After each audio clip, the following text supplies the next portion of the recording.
Welcome back. Now for AFEX Commodity Update. Now, the number of deals transacted on the AFEX exchange week-on-week dipped by about 11%. Also, volume traded dropped in the week ended October 3rd there. Let's talk to Inaya David Komadu now, analyst, strategy and corporate finance, to give us the details. Great to have you on the program. Good morning, Ladi. Thank you for having me. Yeah, so how did my money perform on the exchange for the weekend at October 3rd? Okay, over the course of the trading week, we saw an increase in total turnover of about 68.97%, moving from 0.29 billion to close the week at 0.49 billion, while the total volume of contracts saw a decline of about 41.95%, moving from just over 1,210,000 contracts to close the week at 702,000 contracts. The number of deals saw also a decline of about 11.22%, moving from 294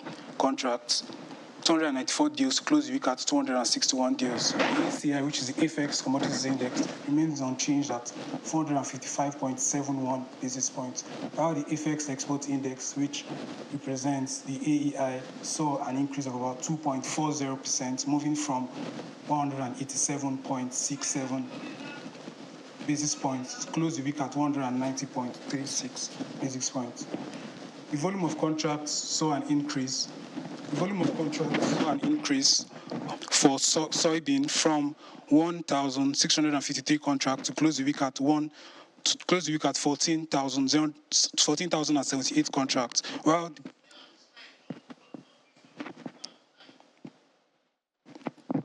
while the volume of contracts for paddy rice saw an increase from 943 contracts to close the week at 4,526 contracts. The volume of contracts for sorghum saw an increase from 16,797 contracts to close the week at 301,197 contracts. The volume of contracts for cocoa also saw an increase from 388 contracts to close the week at 305,705 contracts, while all other commodities experienced a decline. Moving on to the price changes for the week, we saw a decline in price of maize of about 0.73%, representing 1.52 naira, to close the week at 208.48 naira, while the cocoa saw an increase of about 1.81%, representing 21.67 naira, to close the week at 1,220 naira. For more information on the commodities exchange, you can always check out our website at AFEX Nigeria and our social media platform at COMEX by AFEX.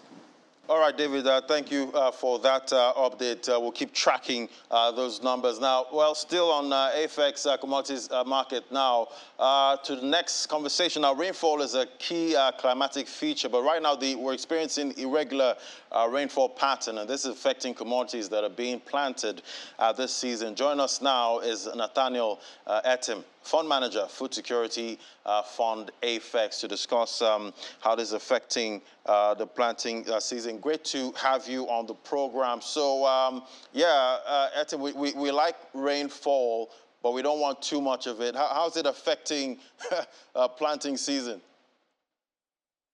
Hi, Ladi. Thanks for having me. Please confirm that you can hear me clearly. Oh, yes, I can hear you. Right. Yeah.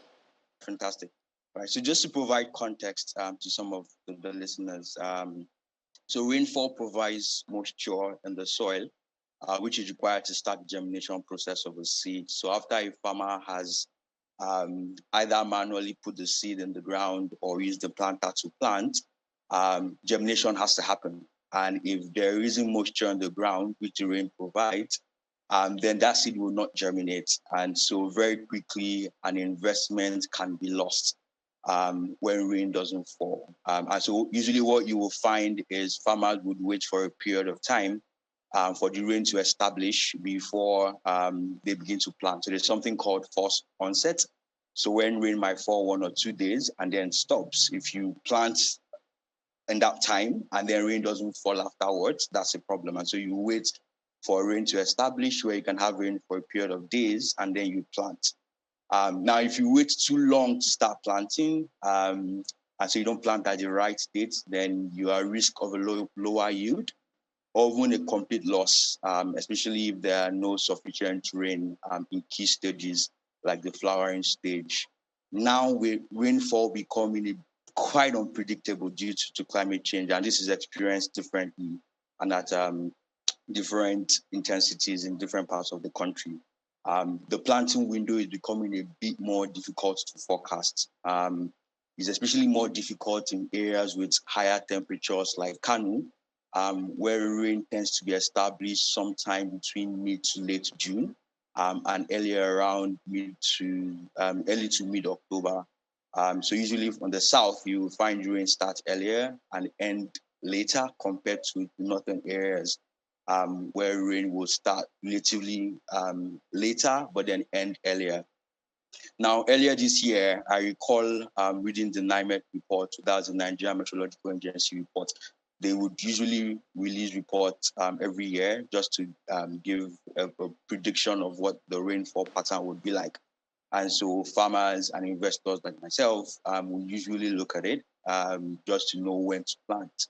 And so I remember looking at that report for the fifth time, sometime around March, and then just thinking around the consequences of missing out on the planting window, especially in the light of dry spells. So dry spells are a period when there are no rainfall, and these can be mild. So sometimes somewhere between 8 days, can be moderate, somewhere between 15 days, and then can be severe, 20 days or more. Now, just to illustrate the downside or the challenges of dry spells, I'll just use two examples that we face. So we finance about 50 hectares in Nasarawa and then about 140 hectares in Kano. So in Nasarawa, we completed planting around June 29th.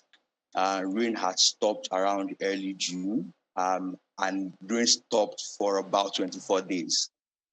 Now, in this period of time, I'm sure you can imagine how worried I was, because then over 40 million naira, by that time, close to 13 to 15 million naira had been spent, and production of about 40 to 50 million was already planned to be spent. And so if rain didn't fall, that is close to 10, 50 million naira that's lost. And so you can expect that I was really hoping the rain would fall, because at this time we had not used irrigation. And for our project this year, we didn't do irrigation. It's from next year that I'll do irrigation. And so when rain didn't fall for 24 days, I was worried. But because of the stage that it was, I knew that once the rain returned, that everything would be fine. And once the rain came back, at least for the most part, we might just maybe lose 1 or 2 metric ton in yield. But overall, it will still be a good experience. On the other part is Kano, where we ended planting around July 16th. There was heavy rainfall between August 19th and September the 3rd. And then it started to rain intermittently after that, but then completely ceased by September 14th. And then there were like 2 to 4 intermittent rains that was experienced since then. So now you would find rainfall, but not as much. Now, for that particular location where we planted, it's a bit of a sandy soil, and then temperature in Kano is high. So when rain falls intermittently, unfortunately, the water available is not sufficient. Okay. Now, because of we then have a situation where it's at the flowering stage, and unfortunately we need the rain, but there's nothing we can do much. So there is about 20% of the farm that's now at risk. And if I just yesterday had to tell my colleague to notify the insurance that there's now 20% of the farm that's at risk, because that 20% might not recover even when the rain starts. But these are just examples. Yeah. Of yeah, we definitely don't like the dry spells, but irregular rain we can handle. But I'm sure this affects most crops. But which crops are most affected with these irregularities? As you said, it affects most crops, but the one that really gets affected is rice, because rice needs water a lot compared to maize and sorghum and the rest. So for maize and sorghum, if rain doesn't fall in the right time, you might still be able to recover when rain begins to fall. You might have some issues with with the yield. Now, this is not even looking at the flowering stage, so other stages apart from the flowering stage.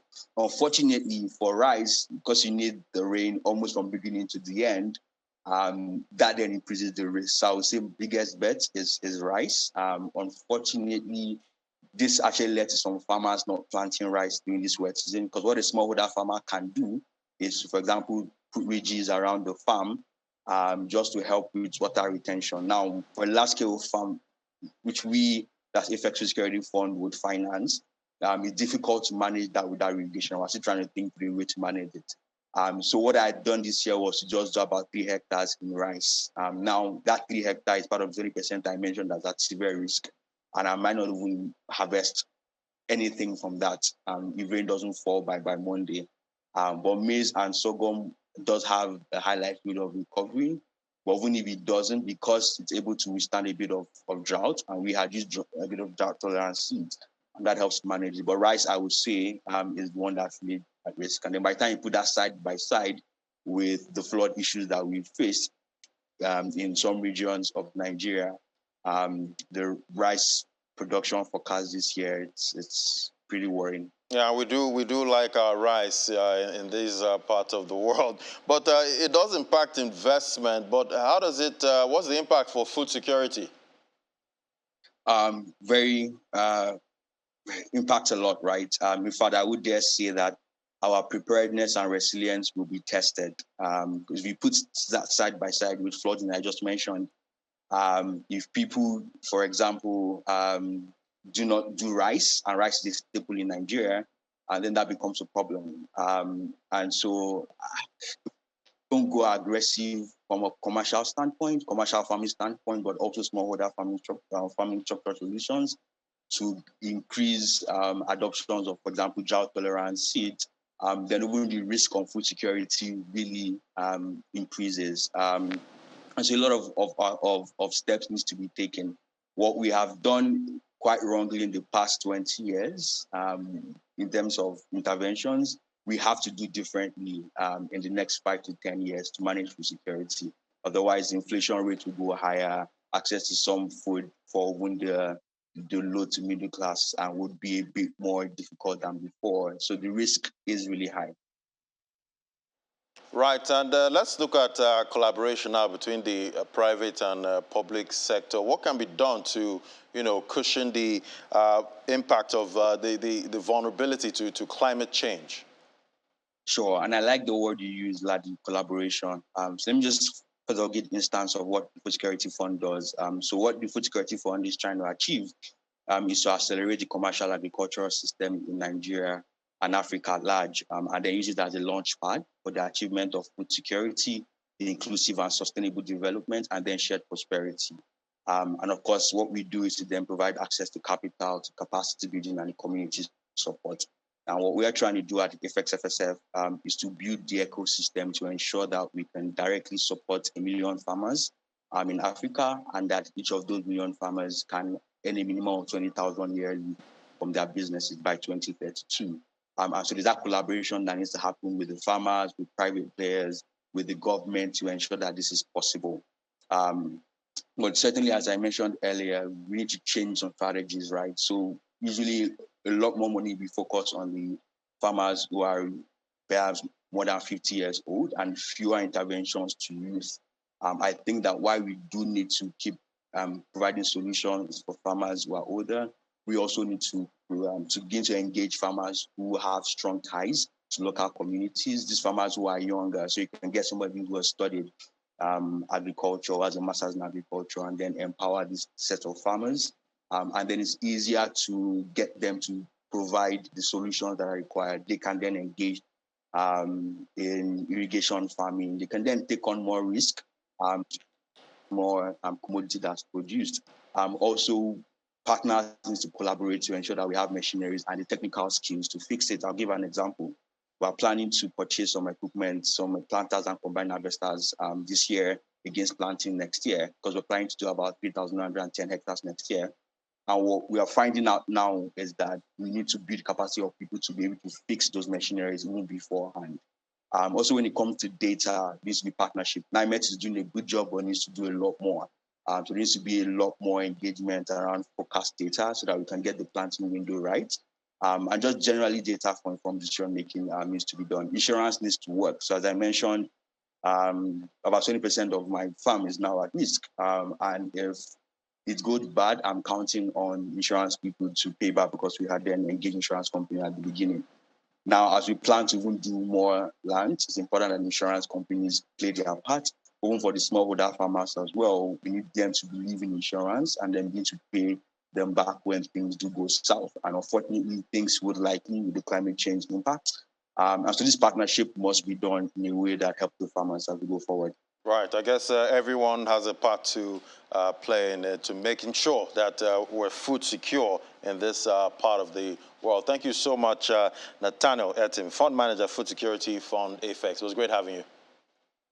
Thank you, Laddie. All right. We'll take a moment now.